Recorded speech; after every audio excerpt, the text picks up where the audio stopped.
ಕನ್ನಡದಾಗ ರಾಯಣ್ಣಗೆ ಪ್ರಾಣ ಭಿಕ್ಷೆ ಅಂದ್ರೆ ಏನು ಇದಿರಂಗಿಲ್ಲ, ಕಾಸಿನ ಕಿಮ್ಮತ್ತು ಕೊಡಂಗಿಲ್ಲ, ಹೋರಾಟಗಾರ ಹಾಗೇನೆ.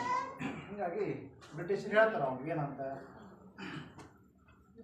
ಛಾಯಣ್ಣ ತಾನ ಭಿಕ್ಷೆ ಎಂದನ್ನು ಬಿಟ್ಟು ಬೇರೆ ನನ್ನಾದರೂ ಖೇಲೋಡಿದ್ದರೆ ಖೇಲು ಖೇಲು.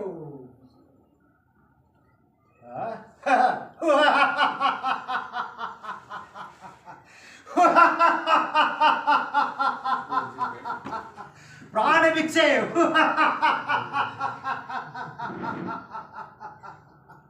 ಪ್ರಾಣ ಭಿಕ್ಷೆ ಬೇಡಿ ಹೇಡಿಯಾಗಿ ಬದುಕಲು ನಿನ್ನಂತೆ ನಾನೇನು ಷಂಡನಲ್ಲ.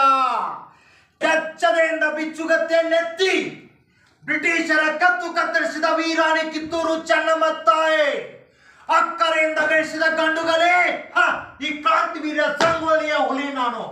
ನೋಡು, ಕೊನೆಯದಾಗಿ ಹೇಳುವೆ, ನಾನು ನನ್ನ ತಾಯಿ ಜೊತೆ ಮಾತನಾಡುವೆ. ಇದಕ್ಕೆ ನಿನ್ನ ಸರ್ಕಾರದ ಅನುಮತಿ ಇದ್ದರೆ ಕೊಡು, ಇಲ್ಲದಿದ್ದರೆ ಬೇಡ.